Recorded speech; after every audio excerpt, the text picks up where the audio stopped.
Well, I want to welcome Jon Hershfield to the show. Thank you so much for coming on. I really appreciate it. Thank you for inviting me. Yeah. So I want to get all into harm OCD. I know you just wrote this book, Overcoming Harm OCD, which is very meaty and has some really good information. Before we dive into it, could you give my listeners a little bit of information and background on you and your work? Yeah, so I'm a licensed marriage and family therapist. I run a small outpatient clinic in Hunt Valley, Maryland, about half an hour north of Baltimore. And all we do is treat OCD, cognitive behavioral therapy, exposure and response prevention. And I like to include a lot of mindfulness work in there as well.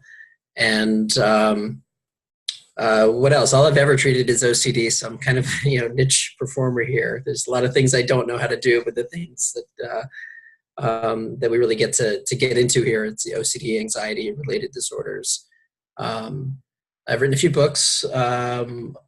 It started with my involvement in the mindfulness workbook for OCD, and then later I wrote When a Family Member Has OCD. And then last year saw Everyday Mindfulness for OCD, which I co-wrote with Shala Nicely, came out. And then just recently, just last week, Overcoming Harm OCD came out. So yeah, perfect. That's me. Yeah. Yeah. And OCD is a huge topic in and of itself. So I think, it's a big niche. And harm OCD, in my practice and even like with the parents that reach out from, listening to the podcast, harm OCD seems to scare people the most. I think it seems to scare parents the most. To me, it seems like one of the most misunderstood OCD themes out there. Yeah. So let's maybe just start with explaining to people, to parents, what harm OCD is. Yeah, well, we don't really have an actual definition for harm OCD in the sense that there's some separate diagnostic terminology that says like, well, this is this kind of OCD and this is that kind of OCD. A lot of that is pretty much just made up either in online support communities or professionals, myself included, kind of use it for marketing. Like, oh, I treat this kind of OCD and that kind of OCD. OCD is unwanted intrusive thoughts and sort of relentless, repetitive, compulsive physical and mental rituals in response to those thoughts. And the disorder is, of course, getting stuck in that loop so that it impairs your functioning, where you're trying to get certainty that your unwanted thoughts won't come true. And the more you try, the more stuck you feel, that there's more you have to do to kind of get that click to feel like it's good enough. And it kind of goes into lots of different territories of existence. I like to tell my clients that, really all obsessions come down to this one basic idea that a lack of vigilance on your part is going to result in some kind of identity annihilation. Like, because I didn't check, or because I didn't wash, or because I didn't carefully examine this thought, some event's going to occur and it's going to ruin my life. It's going to ruin my life story. I'm going to hurt somebody. I'm going to change sexual orientations. Whatever your identity is wrapped up in, that's what you're trying to protect. And one category that comes up a lot is what they sometimes call aggressive obsessions or violent obsessions. And that's what harm OCD usually refers to. So it's obsessions related to either being responsible for harming somebody else or fear of harming yourself, or in some cases more like a morally themed harm, that I'm an inherently bad person, I have harmful thoughts, or I've somehow made the world a less safe or less happy place because of my inherent harmfulness. Mm-hmm. And I think that's normally when they come into my practice is they think they're suicidal. I think that's a big one that I see, but they're so disturbed by it and they have so many compulsions around it. And parents don't really recognize that as OCD. Yeah. And with kids it's especially challenging because, well, first, they have the same obsessions as adults when it comes to harm OCD. And it's a little bit jarring because, a 9-year-old tells you I have this intrusive thought of, coming into mommy's room at night and stabbing her or something like that. That's going to send off a lot of red flags for somebody who doesn't know anything about OCD. That's going to really be hard to process and understand unless you already kind of have a sense that you have a kid who experiences unwanted thoughts. And then with the self-harm stuff, it's the same sort of thing, maybe even scarier to some extent for parents because, age 8 or 9 or 10, certain parts of the brain are starting to come online. They're starting to see things in movies if you watch any Disney movie, it usually starts with like a parent dying and Right. somebody being overly distraught, and not wanting to live. And so these ideas about living and not living are starting to seep in. And, a susceptible kid with OCD might think, well, okay, I'm just like sitting here in school and we're in art class and we have these scissors. What's to stop me? What's to stop me from just picking up those scissors and hurting myself right now? And maybe they heard about somebody doing something like that once, or maybe they didn't. The thought just popped into their head. And then immediately they get this wave of anxiety of, what do you mean you don't know if you would ever do that? You have to know that you would never do that. So they start asking for reassurance, or they start just getting very uncomfortable and avoidant. Maybe they don't want to be in art class anymore. A lot sort of happens behind the scenes before the parents pick up on there even being an anxiety issue sometimes. It's like the kid just doesn't want to go to art class. Nobody knows why, because he doesn't want to confess that when I'm in art class, I think about cutting myself with a pair of scissors, because that sounds crazy. And even at like 9 or 10, he knows like he doesn't want to be labeled that way, right? So that's one common way it can manifest. And as a clinician, it's pretty scary for us too. If someone comes in and says, hey, I'm having thoughts of hurting myself, we get trained and maybe even overtrained in mandated reporting. And we have to cause a big scene every time somebody said the magic words. Now we got to change everything we're doing and do an assessment. And of course, you do need to assess for safety whenever somebody's talking about violence. But if you treat OCD, you hear these thoughts like on a regular basis. Mm-hmm. So you start to get a sense of, okay, we're talking about an unwanted intrusive thought and a compulsive strategies for getting certainty about it, which is like literally the opposite of wanting to hurt yourself. It's like sort of, in a sense, like the safest kid that you could possibly be seeing. But the parents don't know that. The parents are like, what do you mean he's having thoughts of hurting himself or something like that? Is he unhappy? Well, I mean, he's unhappy about having the thoughts, but he's not generally unhappy usually. Right. So those are interesting sort of territories to navigate. But, when you're able to teach kids and adults how to relate to their thoughts differently and how to kind of experience thoughts as thoughts instead of automatically tagging them as threats that you have to prove away, well, then you get to see people get better and lead happy lives. And some of that stuff persists, you get these unwanted thoughts. That's part of life. Everybody has unwanted thoughts. Sometimes you kind of forget about them. They go away. And sometimes they actually kind of just change into things that are interesting. So that kid who's afraid of scissors in art class might actually become a really good artist that might draw some really interesting things, as a function of him being able to kind of recognize, okay, this gives me anxiety. This makes me uncomfortable, but I can use that. That's a creative power. Yeah, which I like that, that outlet. Yeah. So going back though, because I feel like the initial thing is how to help a parent differentiate, because I get this question all the time. Definitely get them assessed, but then how do you help a parent differentiate what is OCD and what is true suicidal ideation? Yeah. It's unfortunately not an exact science. I mean, as therapists, I think our own anxiety could use a little break and make it, only if we're in, an exact science. But OCD is not difficult to diagnose. I mean, are these thoughts wanted or unwanted? Are these strategies for dealing with the thoughts, certainty seeking or safety seeking strategies, or do they serve some other purpose?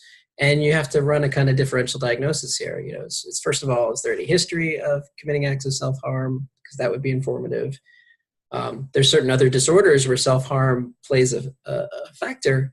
What is the motivation for it, right? So you have a teen who's cutting, they may or may not also have OCD, but that cutting behavior is usually not associated with OCD. Their intention is to either relieve some kind of emotional turmoil through the cutting, or to, in some cases, get some kind of attention from somebody, like a parent or something like that. And they're also having thoughts about cutting in addition to doing the cutting, but it's completely different, totally egocentric. They're thinking about it like, this is essentially a good idea. This is something that needs to happen.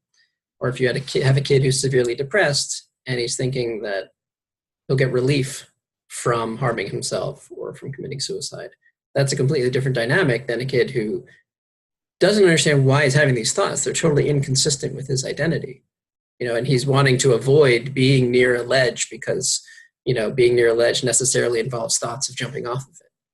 And he doesn't know how to handle being with those thoughts. So he just starts avoiding ledges. Yeah.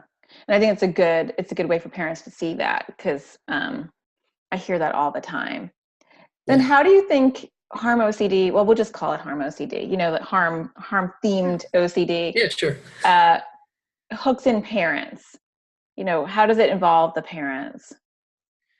Well, usually I see it go in two different directions. One is where the kid really is being avoidant and refusing to talk to the parents and is not confessing the thoughts because the thoughts are so horrible and he's so afraid that the parents will, ship him off somewhere, lock him up somewhere because he's so bad for having these bad thoughts. My kid would never have these thoughts. You're disgusting to me. And so you see things that look a lot more like depression, just kind of isolation, avoidance. And it takes a while in therapy to tease out, like, oh, this is really all grounded in this fear that if you sit next to your brother at the kitchen table, you're going to stab him with your fork. The somewhat more common version that I see is the direct opposite of that, where they're constantly confessing the thoughts. Mommy, I need you to know that I had this thought. Does that make me a bad person? They're seeking reassurance. I would never do that, right? Tell me I would never do it. Say the magic words so that I know I would never do it. Or trying to get the parents to help them remove triggering objects, making sure the knives are hidden away and, making the parent quickly change the channel if there's something triggering on the TV or something like that. So you'll see this kind of back and forth of collecting reassurance from the parents and also trying to control what the parents do that they might find triggering. Yeah. Like I said, I've seen it go in both directions. One where they totally isolate and the parents don't really understand what's going on. And that can cause a lot of disruption further down the road when the parents kind of discover, oh my gosh, all this time my poor kid's been suffering and I haven't been able to help. And then the other version of that one's constantly pulling information, confessing, reassurance seeking, and to some extent sort of demanding that things go a certain way in the house, but without the parents really understanding why it has to be that way. Yeah. And ironically, the child is getting all that reassurance. They actually get help a lot quicker, and appropriate help, because it's easier to notice and detect versus that brooding teenager who has all these intrusive thoughts. And then maybe inadvertently the parent's like, are you depressed? And it feeds it, because then they're like, oh my gosh, she thinks I'm depressed, so she's even worried about me. Well, especially with self-harm thoughts. Yeah. The idea that you're getting depressed is triggering because isn't that what depressed people do? Don't they hurt themselves? I read about this musician. He was depressed and he hurt himself. Does that mean I'm going to hurt myself? Yeah. So if they get into treatment, which would be amazing in and of itself, because I feel like for so many kids it's missed, or they go to a therapist who doesn't really specialize in OCD and they do the assessment. And I've worked with a lot of kids who have had multiple therapists before. I've seen them, and they have, had crisis units called and, safety plans developed because they're not safe, and things that really help validate that intrusive thought. Mm-hmm. So by the time they come to an OCD therapist, hopefully they land on one, the therapy and the intervention can be very odd, especially with harm OCD. So I wonder if we can maybe talk about that, because I feel like sometimes I have to be a little bit of a salesman and be like, look, we're gonna do some pretty weird things here, and this is how it's helpful. I feel like it's important to add, we're talking about kids and parents. You can imagine what it must be like for a parent with harm OCD who has intrusive thoughts about their children. True. And whether they might harm them in the middle of the night or something like that. And having to go through that same process of authorities being called or suspicions being raised, and that the kind of torture that involves, the kind of like real psychological harm that can cause somebody who's kind of right on the edge of like, this can't be real, this must be OCD, but then to have it validated as not OCD but an actual danger, that can be really traumatic for a parent as well.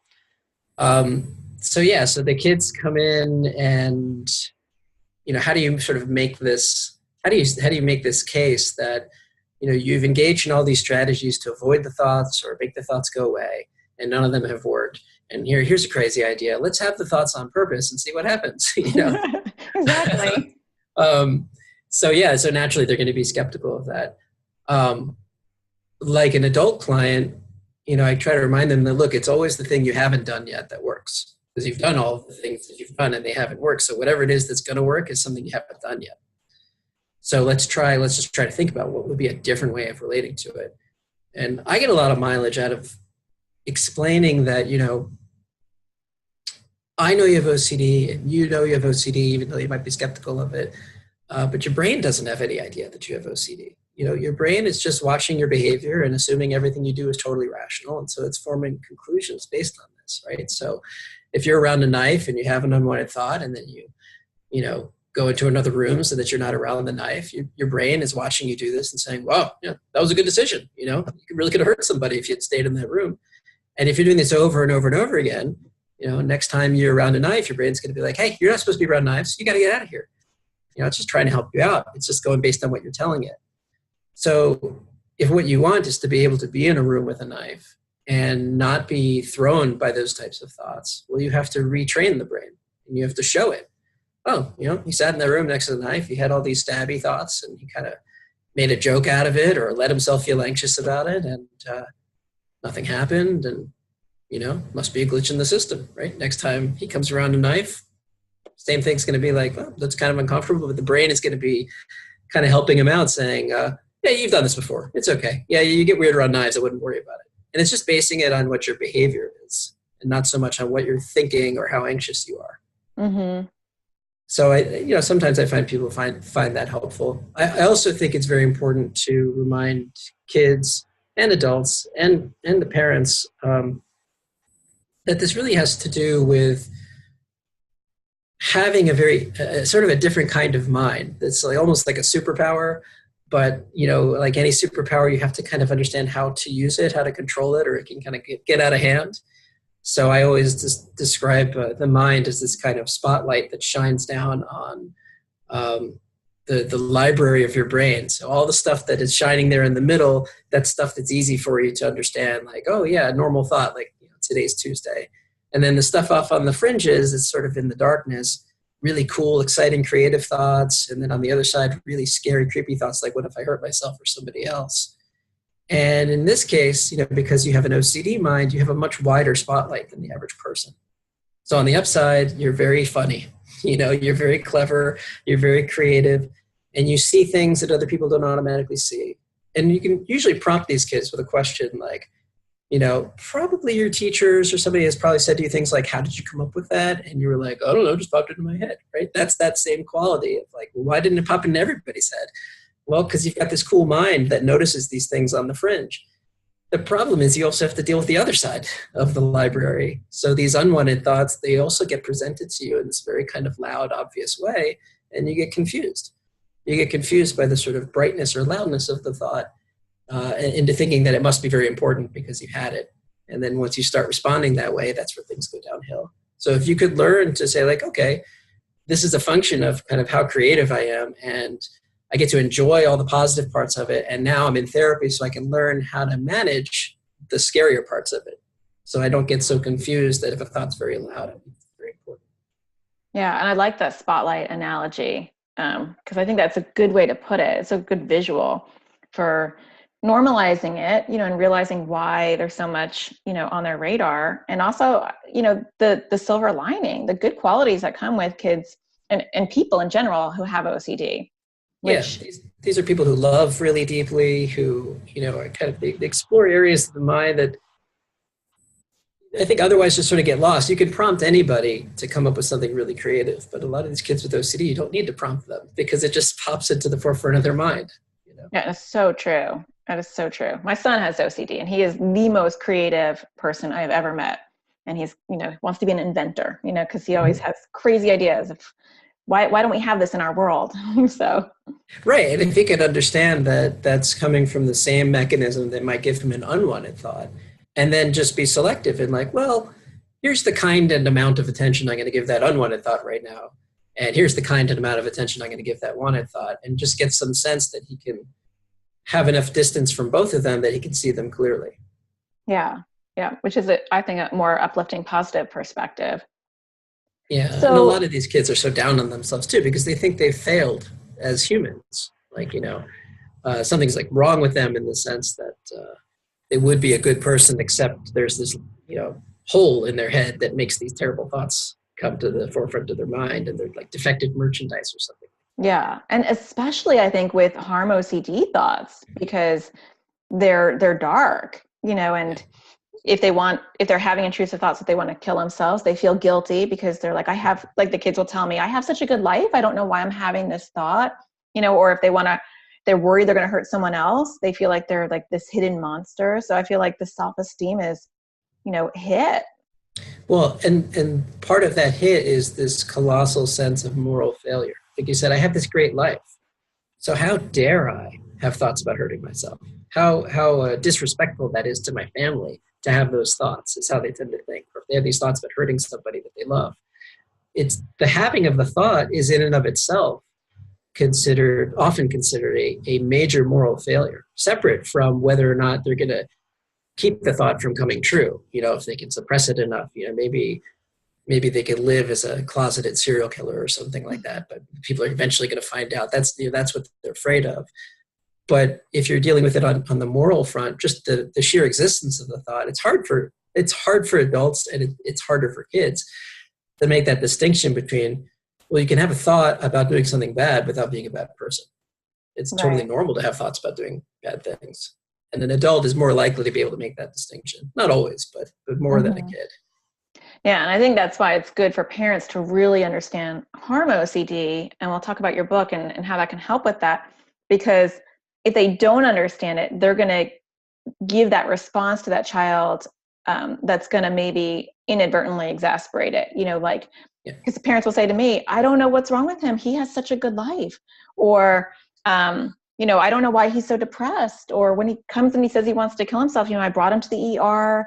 Or he says he wants to hurt us. I don't know. I thought I was a good mom. So right. I must have made him angry, right? Yeah. Right. A lot of these just like natural, rational responses to these irrational, intrusive thoughts. So let's talk about your book. What's in it and how it can help, educate people on harm OCD.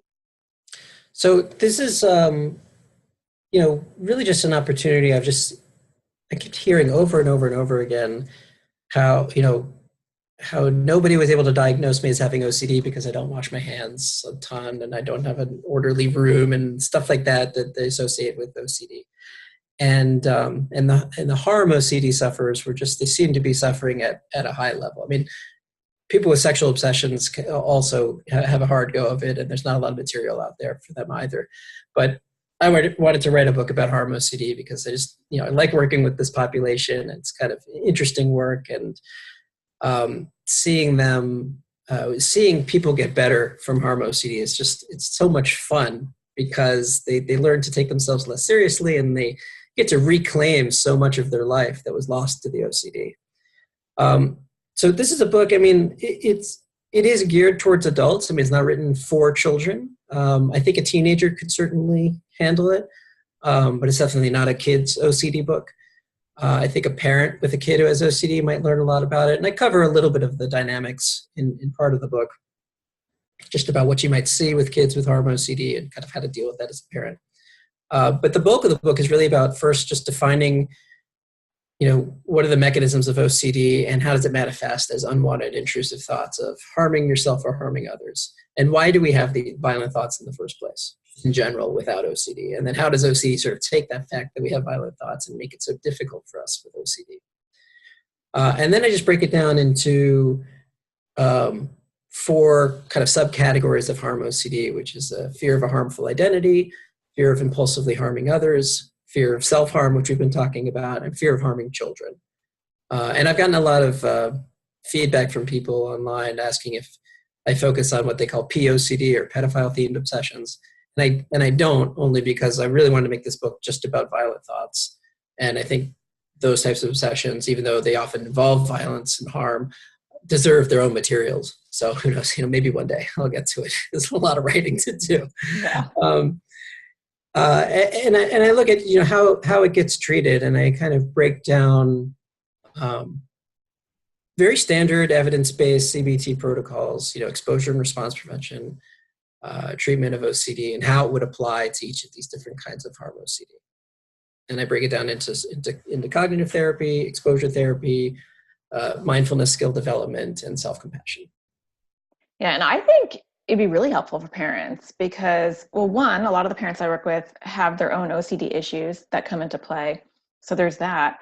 But two, I feel like more than any other issue that you have, that your child has, like you have to be a student of understanding OCD on a very deep level because it's irrational and you have to understand it in order to respond in an appropriate way. And I think with harm thoughts, that's where I get the biggest struggle with the parents I work with, both online and offline, is just understanding how is this OCD, and Right. why holding a knife is a good idea, and Right. or why having these thoughts or making up these stories part of ERP, why is that not cruel?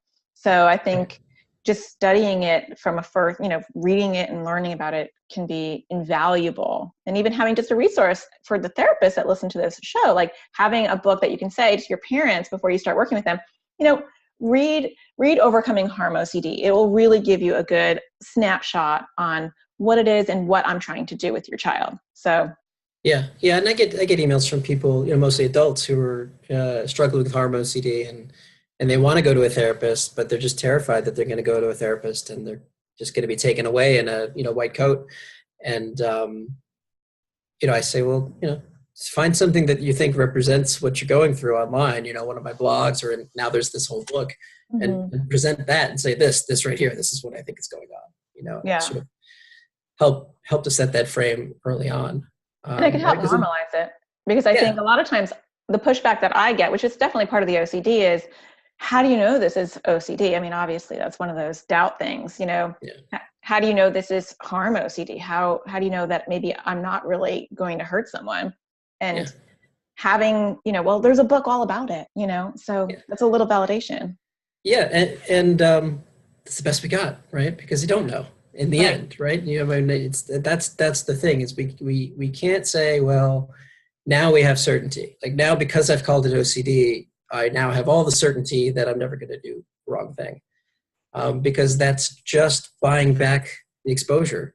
You're not actually getting the full benefit. The end game here is learning to live in a world where if you can think it, and it starts with the word maybe, you can acknowledge that it's objectively true without, kind of turning your life upside down about it. Yeah.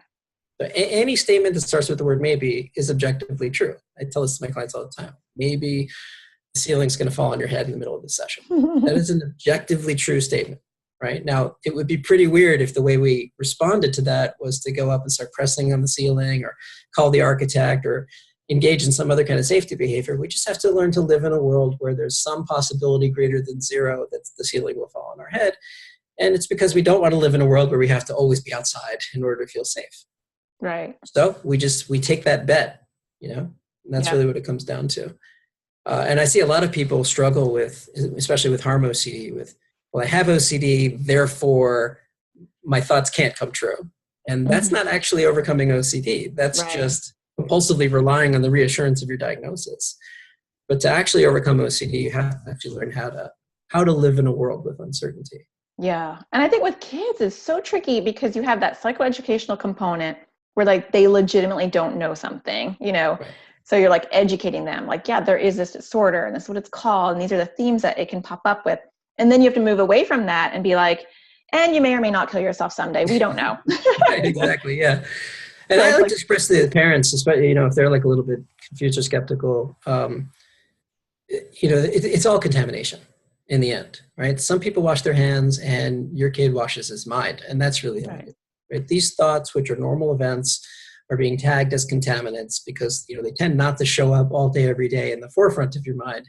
But, due to a series of environmental, biological, and, luck factors, this is what's happening for this particular person's mind. And, you used that word irrational before. I mean, it is irrational to concern yourself with trying to be certain that you're not going to randomly commit suicide or hurt somebody. But at the core of it, there's nothing irrational about finding the thoughts, displeasing or concerning, right? It's a very rational thing to want to feel confident that you're not going to hurt anyone, or want to feel confident that you're not going to hurt yourself, or want to feel confident that you're not going to get a disease or wake up a different sexual orientation. These are very normal things to want. Right. It's just that the way that you're going about getting that confidence that's the irrational part, is that you're actually striving for certainty and you're refusing to take anything other than certainty, like confidence.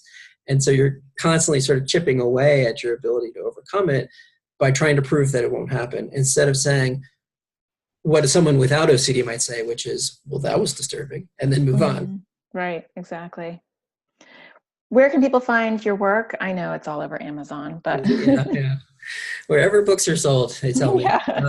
So Amazon's probably the easiest place to go. I think it's on, Barnes and Noble and other places. And I think that your last book before this one, When a Family Member Has OCD, is really good for parents too, and definitely a good starting point.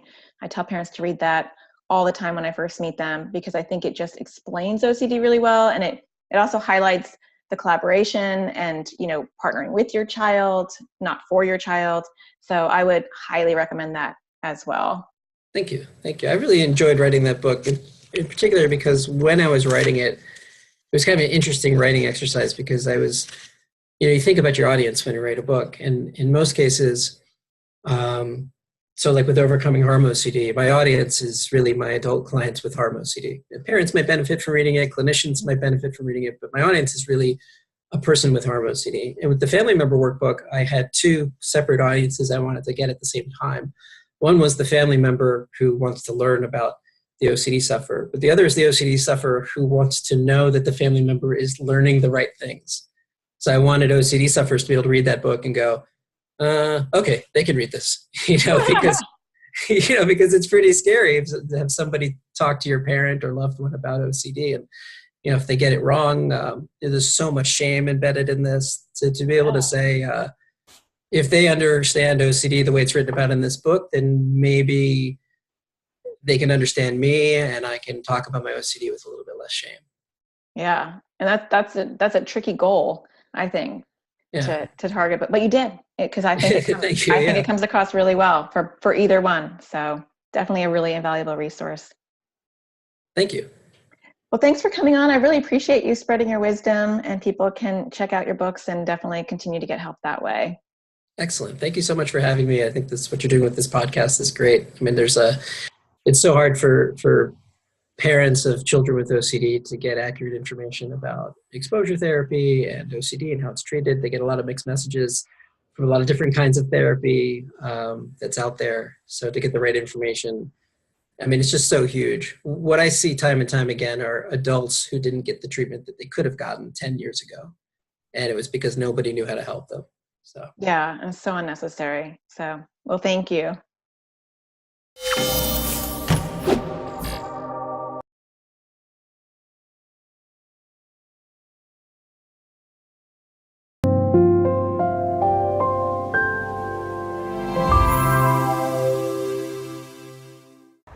When I first discovered Natasha, I was in a desperate place with my son, and his anxiety was getting worse, and we had tried counseling, and it was not going well. We were told at that point, we can't help your son. Early intervention is great. He's too young. Parenting a child with anxiety is not easy, and sometimes it feels hopeless. First time we took her to a therapist, who then dismissed after about a year and a half, putting it down to bad parenting. But what if it didn't have to be that way? What if you could join a community with parents in the same boat, with kids with similar struggles and issues? What if you could have access to resources that will help you with behavior and sleep and avoidance and opposition and fears? What if you can have somebody walk with you on your journey? Someone with clinical expertise and parental knowledge. Hi, my name is Natasha Daniels, and I'm a child therapist and a mom to 3 kids. And I've dedicated my life and my career to helping kids with anxiety and OCD, including my own. And now I want to help you too. I have created the AT Parenting Community to do just that. When you join as a member of the community, not only will you get access to resources that will help you with your child's struggles and help your family reduce the chaos in their home, You're going to be joining a community of parents just like you, with knowledge, love, and support to give. You will get access to online classes that will help your child and your child's struggles. You'll also get bonus videos and podcast material made just for members. And I've got your kids covered too. You'll have access to a library full of worksheets and videos specially designed for your kids by myself and other therapists. But that's not the best part. You're going to be getting direct attention from me, and I will be giving you support in many different ways. I'll be doing Facebook Lives every single week in our private Facebook group, where members can go to talk and get support. I'll also be doing office hours in our private Facebook group. So once a week, you can ask me whatever you want. I'll be available for an hour to answer your direct questions. But if you need a little bit more support, I've got you covered too, because I will be doing coaching calls for those that need it twice a month. And for those that need even more support, I'll be doing once a month support group calls. And I'll be doing a member spotlight call. So I'll be picking one member every month, and I'll be walking them through the process of helping their children. And you'll have access to the replay and to that phone call as well. Raising a child with anxiety or OCD is hard, but together we can get through it. Natasha gave us practical tools. She wasn't like the books that we had read. If you have a child with anxiety or OCD, she is your go-to woman. Natasha had practical real-life advice that we started implementing the day that we listened to them. In a desperate time in my journey with my son, she has been a lifesaver. Her resources have given me hope, they've given me tools and support, and they're some of the best resources you can find out there for anxiety and OCD.